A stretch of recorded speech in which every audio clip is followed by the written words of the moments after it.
Shalom, Somasa, Sobat Marsahap-Sahap Podcast. Hari ini kita akan memasuki sermon Minggu 20 April 2025. Dan ini adalah Minggu Paskah.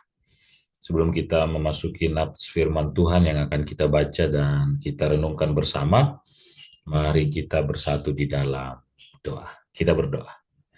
Kami bersyukur atas segala kebaikan Tuhan yang memberikan kami kesehatan, memberikan kami sukacita, dan saatnya bagi kami untuk merenungkan kebenaran firman Tuhan menjadi kekuatan baru di dalam kehidupan kami lewat sermon Masapot. Berkati kami Tuhan, berkati juga para sobat-sobat Masapot dimanapun berada, sehingga kami boleh bertumbuh di dalam cinta dan kasih Tuhan. Dalam nama Yesus Kristus kami berdoa. Amin. Masa hari ini kita akan bersama membaca firman Tuhan dalam kitab Yohanes pasal 20 ayat 1 sampai dengan ayat 10. Boleh kita bersama-sama membuka Alkitab kita di tempat kita masing-masing dan saya akan membacakannya bagi kita semua. Yohanes 20 ayat 1 sampai dengan ayat 10. Demikianlah firman Tuhan. Kebangkitan Yesus. Pada hari pertama minggu itu, pagi-pagi benar ketika hari masih gelap, pergilah Maria Magdalena ke kubur itu, dan ia melihat bahwa batu penutupnya telah diambil dari kubur. Ia berlari-lari mendapatkan Simon Petrus dan murid yang lain yang dikasihi Yesus, dan berkata kepada mereka, Tuhan telah diambil orang dari kuburnya, dan kami tidak tahu di mana ia diletakkan. Lalu berangkatlah Petrus dan murid-murid lain itu ke kubur. Keduanya berlari bersama-sama, tetapi murid yang lain itu berlari lebih cepat daripada Petrus, sehingga lebih dahulu sampai ke kubur. Ia menjenguk ke dalam dan melihat kain kafan terletak di situ. Namun ia tidak masuk ke dalam. Datanglah Simon Petrus juga menyusul dia dan masuk ke dalam kubur itu. Ia melihat kain kafan terletak di situ, sedangkan kain peluh yang tadinya ada di kepala Yesus tidak terletak dekat kain kafan itu, tetapi terlipat tersendiri di tempat yang lain. Sesudah itu, masuklah juga murid yang lain yang lebih dahulu sampai di kubur itu, dan ia melihat dan percaya, sebab selama itu mereka belum mengerti kitab suci yang mengatakan bahwa ia harus bangkit dari antara orang mati. Lalu pulanglah murid-murid itu ke rumah. Amin. Demikian firman Tuhan bagi kita hari ini. Bapak Ibu, sobat-sobat Masaput yang dikasihi oleh Tuhan kita Yesus Kristus, hari ini dengan perikop Yesaya 20 ayat 1 sampai dengan ayat 10 dalam Minggu Paskah kita diberi tema Yesus bangkit dari antara orang mati, ya. Sehingga ini menjadi sebuah gambaran bagi kita tentang apa yang mau disampaikan lewat perikop ini. Yang pertama yang perlu saya sampaikan, dalam perikop ini ada beberapa hal yang sangat detail sekali dijelaskan bagi kita. Ya, sangat detail sekali, ya. Dan penjelasan itu menurut saya ingin memberikan sebuah penegasan bagi pembaca oleh narasi, oleh penulis tentang apa yang harus kita pahami. Yang kita pahami itu menjadikan kita tidak lagi bertanya lebih dalam seakan-akan ada pernyataan yang kurang. Itu harus kita garis bawahi, ya. Sehingga yang pertama di pasal 20 ayat 1 dikatakan pada hari pertama minggu itu. Ini ingin menjelaskan bahwa peristiwa ini terjadi pada hari Minggu, ya. Sehingga benar kalau hari ini kita merayakan Paskah itu juga di hari Minggu. Karena orang Kristen ke gereja beribadah, kenapa hari Minggu? Karena dianggap sebagai hari kemenangan. Kemenangan peristiwa Yesus yang bangkit dari antara orang mati. Itu yang pertama. Dan kalau kita baca misalnya dalam Markus 15, dalam perikop itu, kebangkitan Yesus, maka dijelaskan di sana bahwa Yesus meninggal di atas kayu salib sebelum hari Sabat. Ya. Maka peristiwa Yesus mati di atas kayu salib itu pada hari Jumat. Peristiwa ini menjadi sebuah bukti ya bahwa ini benar. Ya, jadi tidak ada tabrakan pikiran, tabrakan logika, atau tabrakan analisa yang membuat kita ragu kenapa begini. Wah, ini harus dicari tahu dan lain sebagainya. Itu yang pertama dalam detailnya cerita ini. Yang berikutnya, yang kedua, pada hari pertama minggu itu pagi-pagi benar ketika hari masih gelap, pergilah Maria Magdalena. Ya, nama yang disebutkan juga lengkap. Ya, Maria Magdalena, yang berarti bahwa Maria ini berasal dari Magdala, atau identitas ini ingin menjelaskan bahwa Maria ini adalah seorang Yahudi. Jelas ya.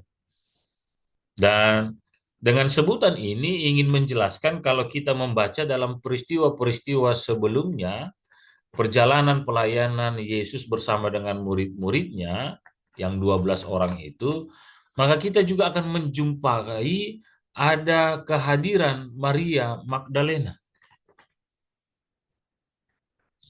Sehingga identitas ini juga ingin menjelaskan ada apa, kenapa seperti itu ya sikap yang dilakukan oleh seorang Maria Magdalena. Saat hari masih gelap, pagi-pagi benar, ini kan dua kali penjelasan situasi waktu yang sedang terjadi yang mungkin ingin mengatakan itu situasi orang masih beristirahat, orang masih tidur ya, orang masih bermanja-manja ya, masih berleha-leha di atas tempat tidurnya. Maka ini ingin mengatakan bahwa Maria Magdalena yang punya hubungan komunikasi yang baik bersama dengan Yesus dan murid-muridnya sedang mengalami kesedihan dan juga mungkin mengalami kerinduan hati berjumpa dengan Yesus walaupun itu dalam bentuk kuburnya saja. Tapi sekali lagi yang mau dikatakan dengan penjelasan nama lengkap Maria Magdalena, seorang Yahudi, ingin memberitahukan ada peristiwa kedekatan emosional antara Maria bersama dengan Yesus dan para murid Yesus. Itu yang kedua. Maka di keterangan berikutnya mengatakan, dan ia melihat bahwa batu penutupnya telah diambil dari kubur. Ya, jadi ini penulis narasi yang disampaikan ingin menjelaskan tentang kegaduhan pikiran seorang Maria Magdalena dengan menjelaskan penutupnya telah diambil dari kubur. Setelah itu ayat 2, ia berlari-lari mendapatkan Simon Petrus dan murid yang lain yang dikasihi Yesus dan berkata kepada mereka, apa katanya? Tuhan telah diambil orang dari kuburnya dan kami tidak tahu di mana ia diletakkan. Sehingga mungkin saja penulis ingin menjelaskan Maria melihat saat kubur itu dari luar saja, batu yang besar itu kalau dijelaskan dalam Injil yang lain telah terguling ya, ingin mengatakan ada sesuatu yang tidak biasa di dalam kubur orang Yahudi pada saat itu. Maka dalam ketakutannya dia berlari menjumpai, dan disebutkan juga dengan jelas siapa yang dijumpainya, mendapatkan Simon Petrus dan murid lainnya. Memang dalam peristiwa penderitaan, Minggu Palmarum, masa-masa Prapaskah, Paskah, ya sampai pada kebangkitan ini, sampai nanti turunnya Roh Kudus ya di hari Pentakosta, ya di antara 12 nama murid Tuhan Yesus, nama Simon Petrus ini akan menjadi nama yang berulang-ulang kali akan kita dengar. Ya, sejak Yesus mengatakan engkau akan eh, apa me, apa namanya akan eh, apa namanya tidak mengakui ya bahwa Yesus adalah gurunya Tuhan dan lain sebagainya, sampai ayam berkokok ya, sebelum ayam berkokok dan lain sebagainya, sampai nanti peristiwa Yesus sudah bangkit ya, dan dia melihat Petrus di danau itu dan Yesus menjumpainya dan bertanya sampai 3 kali. Demikian kira-kira tentang Simon Petrus ini. Tapi itu nanti next kita jelaskan. Tapi peristiwa ini ingin menjelaskan itu kepada kita semua, sobat-sobat Mazhab. Ada kegaduhan apa pikiran, perasaan dan situasi yang berkecambuk dengan luar biasanya terjadi antara Maria Magdalena dan akhirnya nanti akan membawa Simon Petrus dan murid-murid lainnya. Tapi penting sekali kita garis bawahi di awal pada ayatnya yang ke-9. Tidak apa-apa, kita lompat langsung ke ayat 9. Mengatakan, sebab selama itu mereka belum mengerti kitab suci yang mengatakan bahwa ia harus bangkit dari antara orang mati. Bahwa ia harus bangkit dari antara orang mati seperti yang disampaikan dalam kitab suci. Jadi kegaduhan pikiran, kegaduhan perasaan, kegaduhan situasi yang terjadi pada saat itu adalah karena mereka belum mengerti, ya disebutkan kitab suci. Atau ada teman saya mengatakan, apakah lebih cocok kalimatnya bukan belum mengerti, tapi lebih cocok lupa katanya. Kenapa lupa sih bilang? Karena Yesus kan sudah berulang kali menyampaikan hal itu. Peristiwa ini juga sudah dinubuatkan. Orang-orang itu juga yang disebutkan murid-murid Yesus itu adalah orang-orang Yahudi yang tentu saja mereka pernah mendengarkan cerita nenek moyang mereka dalam perjanjian lama yang menjelaskan akan datang seorang Mesias, seorang raja, dan lain sebagainya. Sejak dari lahirnya sampai pada kematiannya, bahkan sampai kepada kebangkitannya, sudah dinubuatkan. Jangan-jangan mereka lupa. Tapi Alkitab pada saat ini, perikop kita Yohanes 21 sampai 10 mengatakan mereka belum mengerti.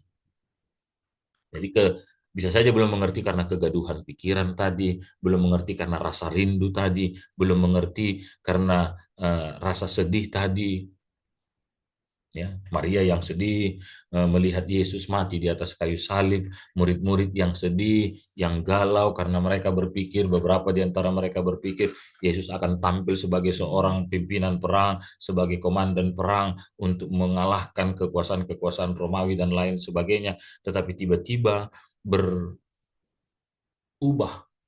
sedemikian hebatnya sehingga apa yang mereka pikirkan merusak cara mereka mengerti tentang kitab suci.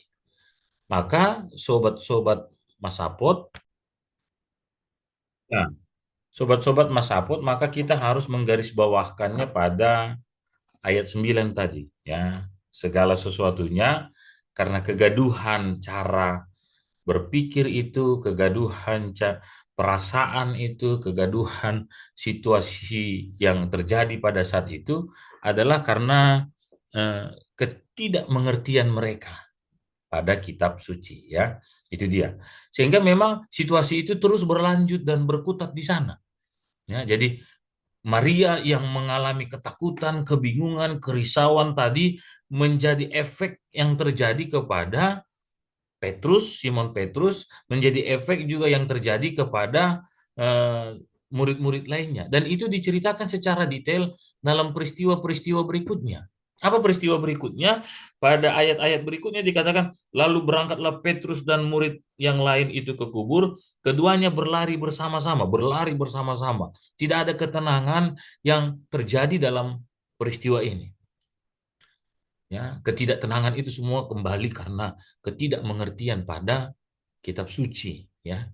Berlari, ada yang lebih cepat, ada yang lebih lambat. Ini menarik juga kita lihat peristiwa ini. Dan ada lagi peristiwa nanti kalau dibaca terus, ada murid yang lainnya yang sudah terlebih dahulu sampai di sana, ya, menengok ke dalam hanya berani seperti mengintip saja, melongo, memasukkan kepalanya dan melihat, wah, tidak ada lagi di sana. Tapi tidak masuk ke dalam. Ini kan apa ya, seperti ada cerita anak-anak kalau dia pergi ke kamar mandi malam hari dia ketakutan sehingga dia tidak masuk ke dalam kamar mandi itu, dia hanya berdiri di pintu itu dan buang air kecil dari sana sehingga pagi-pagi bisa saja bau. Atau misalnya kalau di kampung sana orang kalau pergi eh, dari satu tempat ke tempat yang lain, sampai saat dia harus melewati lintasan kuburan yang mungkin ada sekitar 100 meter atau 50 meter jaraknya, maka dari start dia sudah siap-siap untuk berlari kencang sampai ke ujung kuburan itu ya. Ada peristiwa-peristiwa itu juga yang mungkin sedang terjadi dalam perikop ini. Ada murid yang sudah terlebih dahulu, tapi dia hanya melihat ke dalam. Ya, kalau saya baca misalnya, saya bukan mengada-ada, tapi dikatakan di sana, ia menjenguk ke dalam dan melihat kain kafan terletak di situ, namun ia tidak masuk ke dalam. Nah, ini ada apa? Kenapa dia nggak berani masuk? Kan itu kubur Yesus. Tapi karena kegaduhan pikiran tadi oleh seorang Maria karena yang sedang rindu, ya itu mempengaruhi Simon Petrus dan murid yang satu ini. Bahkan setelah itu baru Simon Petrus yang berani masuk ke dalam. Disebutkan pada ayat berikutnya, datanglah Simon Petrus juga menyusul dia dan masuk ke dalam kubur itu. Baru dia melihat dengan jelas ada kain kafan di sana, terus dia melihat juga ada kain peluh yang terlipat tersendiri ya, sehingga mau menjelaskan ini bukan tentang Yesus dicuri, bukan tentang Yesus yang diambil oleh orang lain. Ya, sebenarnya peristiwa ini juga perikop ingin menjelaskan, yuk yuk yuk sadar dong, mengerti dong. Kan sudah tahu ada firman, ada isi cerita nubuatan atau cerita tentang Yesus yang akan ditangkap, mati dan bangkit pada hari yang ketiga. Kira-kira demikian. Ya, tapi karena ketidakmengertian tadi, mereka tetap berada di sana. Padahal sudah mencoba dijelaskan. Ada kain peluhnya yang harusnya berada di kepala, ya, tapi dia terlipat tersendiri. Nah, kan nggak mungkin orang yang mencuri tiba-tiba punya waktu yang baik menata kamar itu dengan baik sehingga tidak kelihatan ya. Biasanya kalau pencuri pasti tempat tidur sudah di mana, kain sudah di mana, karena yang mereka lakukan adalah mencari harta benda dan setelah mendapatkan mereka lari karena buru-buru waktunya. Tidak mungkin ada, oh diletakkan lagi gulingnya, bantalnya, dan lain sebagainya. Sehingga ingin dijelaskan, loh Yesus itu nggak dicuri, kira-kira demikian ya peristiwa tentang kain peluh ini. Tapi itu yang terus terjadi di dalam kehidupan mereka, dalam pikiran mereka pada ayat 7. Karena dikatakan juga pada ayat 8, sesudah itu masuklah juga murid yang lain dan ia melihat ayat 8, sesudah itu masuklah juga murid yang lain yang lebih dahulu sampai di kubur itu dan ia melihatnya dan percaya. Percaya ini bukan percaya kalau Yesus bangkit langsung, tidak, tetapi percaya kalau memang Yesus tidak ada di dalam, atau lebih ekstrim mungkin berpikirnya sama, Yesus sudah dicuri atau yang lainnya, Yesus sudah diambil ya. Tapi belum sampai pada mereka mengerti kitab suci, karena ayat 8 sampai dengan ayat 9 akhirnya mengatakan peristiwa itu sebab selama itu mereka belum mengerti kitab suci yang mengatakan bahwa ia harus bangkit dari antara orang mati ya. Sobat-sobat Mas Hapot, mungkin boleh kita mengoreksi diri kita, jangan-jangan juga kita sering mengalami kegaduhan pikiran kita karena kita tidak mengerti tentang apa yang dikatakan oleh kitab suci, pikiran yang kacau mungkin membuat kita terhambat untuk mengerti. Yuk, ini loh kata firman, kira-kira begitu. Jangan-jangan sedang begitu Kak, situasi yang kita alami. Maka peristiwa Paskah ini juga dalam kemenangan yang sudah disiapkan oleh Tuhan, ada banyak ketakutan yang dialami oleh Maria Magdalena dan murid-murid Tuhan Yesus pada saat itu. Mungkin kita juga harus mengoreksi diri. Sebenarnya kemenangan itu sudah disiapkan oleh Tuhan. Kepastian itu sudah diberikan oleh Tuhan, ya, sebagai sebuah refleksi bagi kita dalam sermon kita hari ini. Ya, Yesus bangkit dari antara orang mati, titik. Maka kita harus mengerti itu, kita hidupi itu. Maka saat Maria Magdalena mungkin tidak melihat kubur Yesus itu kosong, tidak ada lagi di sana. Kalau dia mengerti tentang kitab suci, tidak berada di dalam kegelisahan, kerinduan yang membuat dia sulit memahami, mengerti tentang firman Tuhan tadi, dia tidak akan seperti itu. Dia akan bersuka cita. Ya, yes, amin. firman Tuhan sudah tergenapi, kira-kira begitu. Tapi ya mungkin secara teori menyebutkannya gampang, tapi dalam realita kehidupan kita juga akan sulit untuk mengaminkan sesuatu yang mungkin saat itu sedang membuat kita merasa terdesak. Yang mungkin pada saat ini membuat kita sedang merasa tidak nyaman. Terus kita mudah saja mengatakan, amin, yes, dan lain sebagainya. Oh sulit. Ya. Tapi sekali lagi, temanya adalah, topiknya adalah perikop ini mengatakan, Yesus bangkit dari antara orang mati. Titik. Buktinya apa? Yesus tidak ada di dalam kubur itu. Buktinya apa? Kain peluh itu terlipat secara tersendiri. Buktinya apa? Dalam Injil lain disebutkan batu yang besar itu terguling. Buktinya apa? Kitab suci menyebutkannya. Firman Tuhan menyebutkannya. Untuk kita imani dan kita aminkan. Amin. Ya. Maka sobat-sobat Masapot, ya, di akhir sermon ini saya ingin mengingatkan kita kembali atau menjadi sebuah refleksi bagi kita apa yang sudah disebutkan dalam kitab suci, ya, itu yang harus kita mengerti di dalam iman percaya kita kepada Tuhan. Ya, sehingga Yesus bangkit dari antara orang mati juga yang sudah disebutkan oleh perikop ini, itu juga kita mengerti.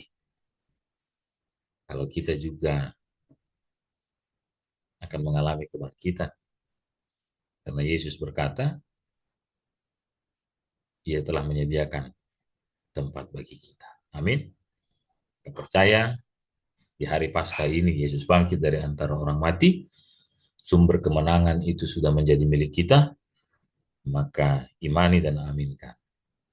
Tidak dipengaruhi secara berlebihan situasi pikiran dan perasaan yang kita miliki, situasi pikiran yang sedang dirasakan oleh orang lain, tetapi fokus kepada kebenaran firman Tuhan. Sampai berjumpa semasa dalam sermon berikutnya. Saya akan akhiri di dalam doa. Kita berdoa. Tuhan Yesus yang baik, terima kasih buat kebenaran firman yang Tuhan taburkan bagi kami lewat Minggu Paskah 20 April. Biarlah kami boleh semakin mengimani tentang kuasa Tuhan, tentang firman Tuhan, mengerti tentang kitab suci, dan akhirnya kami boleh fokus pada apa yang Tuhan percakapkan di dalam kehidupan kami. Terima kasih Bapak, hanya di dalam nama Yesus Kristus kami mengucap syukur. Amin. Sampai jumpa Somasa, Tuhan Yesus memberkati dalam segala aktivitas kita. Jangan lupa untuk di share, subscribe, dan kalau boleh dituliskan juga dalam pesannya, message-nya, apa yang mau ditambahkan, apa yang menjadi masukan bagi kami tim Somasa. Dan kami mohon maaf kalau hari ini saya one man show, ya, jangan bosan melihat muka saya yang kadang terlalu yang terlalu ekspresif, kadang yang bulat saja atau bagaimana. Tapi inilah kerinduan hati kami untuk terus melayani Somasa dimanapun berada dalam segala keterbatasan kami.